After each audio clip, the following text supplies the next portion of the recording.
Bom dia, boa tarde, boa noite, sei lá que horas você vê esse vídeo. Eu tô gravando isso exatamente 5 da manhã, né? Então pra mim seria bom dia. Mas enfim, eu acabei de ler um livro que era da minha mãe, O Último Czar, né? Minha mãe também gostava muito da Rússia quando era jovem. Eu também gosto bastante da Rússia. História, cultura, idioma. Só os governos que não são essas coisas. Porque assim, cara, Putin, ditador disfarçado de democrata. União Soviética, um ditador pior que o outro, com destaque para Stalin. E agora, esse livro aqui, né, ele foca no Czar, o incompetente. Então, esse livro aqui não é uma biografia que alguém escreveu vendo traços da vida dele, documentos por aí, né? Esse livro aqui é o diário do próprio Nicolau, na verdade, com alguns toques do historiador, né? Porque o Nicolau II, ele escrevia um diário conforme os dias iam passando, né? Então, o que o historiador Edivaldo Radzinsky fez? Ele pegou o diário dele e conforme o diário vai passando, o historiador explica o que acontecia na Rússia na época e como era a cultura deles, né? Tanto é que se apelidou, depois da Revolução Russa, o Império Russo, de Atlântida, né? Porque ali tinham palácios de ouro, bares de máscara cheios de diamantes, iates, né? E ter toda essa civilização secreta, assim, perdida, acaba soando como se fosse uma Atlântida, né? Porque tudo aquilo foi soterrado depois que os comunistas entraram no poder. Fora alguns escândalos que aconteciam lá dentro. Homossexualidade, por exemplo, era proibida na Rússia. Mas o Nicolau tinha um tio, Sergei Alexandrovich, que era homossexual. Então casos assim eram abafados pela própria corte, uso de cocaína, né? Na época, cocaína era remédio para ansiedade, por incrível que pareça, era uma tônica contra a depressão e contra cansaço, né? Contra cansaço dá para entender, porque deixa a pessoa eufórica e ativa, né? Então, a gente vê aqui nos relatos do próprio livro, né? Como a monarquia russa, ela também tinha algumas coisinhas sujas, não em questão de corrupção, mas em banalidade de hipocrisia, vamos dizer assim, né? Tipo, vocês não podem, mas eu posso. E como a gente descreve a personalidade do Nicolau? Um puta de um omisso cuzão. Cara, sem brincadeira. O livro consta, né, que ele gostava muito de caminhar, beber chá, que ele era uma pessoa muito pacífica até demais, né? Ele era muito passivo. Quando ele via uma confusão acontecendo, ele ignorava. Ele achava que Deus vai saber o que faz, né? E era o tipo de pessoa que prefere fechar os olhos e fingir que nada está acontecendo, né? O pai dele era um autocrata, ensinou o filho a ser autocrata, mas o Nicolau ele não costumava pensar muito em política. Ele gostava de uma vida muito caseira, uma vida muito humilde, vamos dizer assim. Mas isso teve o seu peso negativo, porque ele também negligenciava muito a política, né? Eu posso dar de exemplo a guerra contra o Japão, que os generais dele estavam convencendo ele que ia tentar assaltar a Manchúria, o Japão, para ter acesso a um mar quente que não congela no inverno, ia ser boa ideia. Eles saíram fodidos da guerra economicamente, né? E por que isso aconteceu? Porque o Nicolau, na verdade isso nem foi ideia dele. Um cara que nem ele nunca ia ter uma ideia dessa. Ele é uma pessoa que fica só assim com a cabeça. Ah, você acha? E foi de fato o que aconteceu, né?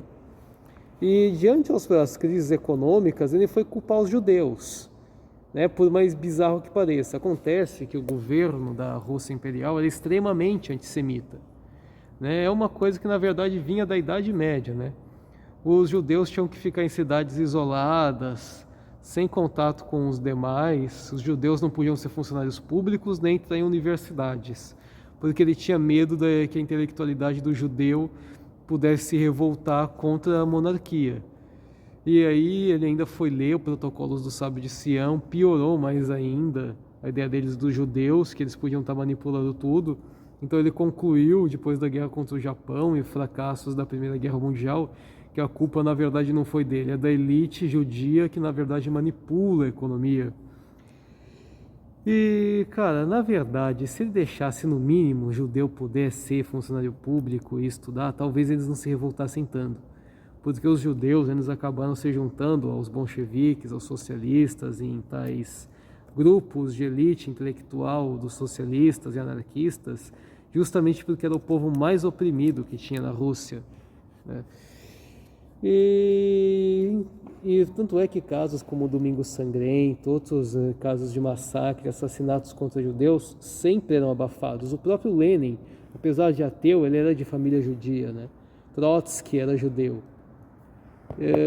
E cara, o que mais surpreende, né, é que depois que ele leu Guerra e Paz, isso no tempo de exílio, o Nicolau, ele conseguiu ter a façanha de concluir que a Rússia está em ruínas porque eles se tornaram ateus, a população, e bolcheviques.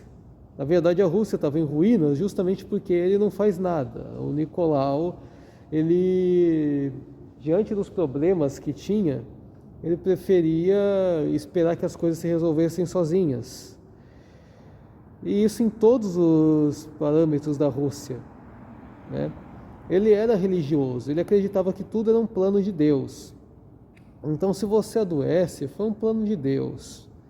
Se estão se revoltando contra você, Deus deve ter um plano para isso, né? E agora, se ele está em exílio, se ele está praticamente com sentença de morte, ele vai se sacrificar como Jesus.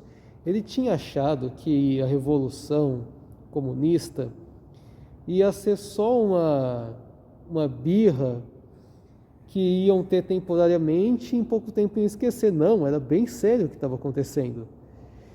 E qual que foi a solução do Nicolau? Ele se manteve assustadoramente calmo até a sua execução, porque ele achava que depois que ele morresse, de alguma forma o sangue dele ia purificar a Rússia e tudo aquilo ia ser esquecido. Não! Mano, esse cara aqui, eu não tenho dúvida que o Nicolau foi um dos líderes mais ridículos da história, né? Mas enfim, não que Lenin fosse bom. Lenin, Stalin e Trotsky eram uns bichos. E eles acabaram assumindo o poder justamente por isenção do próprio czar, né? E fora que eu posso também citar a idiotice do Rasputin no meio daquele governo. Rasputin, ele era um místico, ele era um padre, né? Rasputin, ele tinha um dom a mais, ele era hipnólogo, por acaso, né? E o filho do Nicolau, ele sofria de hemoglicemia, né? Como fala o nome dessa merda de doença? Hemofilia. Então, o que é hemofilia? Se você tem um cortezinho no braço, por exemplo, você não para de sangrar, porque o seu corpo ele não produz célula branca para fechar aquele ferimento. Isso é hemofilia. Qual que foi o resultado? Acontece que o Rasputin ele tinha percebido que os remédios da época não funcionavam para isso. Mas se ele mantesse a criança calma, através de técnica de hipnose, o estresse fazia sangrar menos. Aí ele ficava falando que o pau dele era santo. Isso não é brincadeira não. Ele fudia com a rainha. Ele achava que eles achavam que os poderes divinos do Rasputin iam salvar o filho deles da hemofilia. Não. Quando o Rasputin morreu, a viúva, que era a esposa do Nicolau, né? Ela estava de luto no caixão dele. Só faltou jogar adubo lá na tumba dele para ver se o pau cresce. Mas enfim, né, mano? O Nicolau, além de tudo, também era um corno. O Nicolau era um corno, era um isento. Ele era pacifista até para os meus padrões. Enfim, Sabe o que é engraçado sobre esse livro aqui? Eu lembro que eu fui ler ele quando eu tinha 17 anos, né? Parecia uma leitura muito longa. Eu podia jurar, mano, que o livro... Ele deu um corte aqui, ó, apertei o botão por engano. Eu podia jurar que o livro era umas 800 páginas, é 530. E pra época, né, que eu não era acostumado com leitura, era dias para ler isso aqui, né? Hoje em dia, se eu tenho tempo, eu leio isso aqui em 1, 2 dias, né? Ai, mas enfim, esse foi o vídeo de hoje. Um forte abraço, fica com Deus.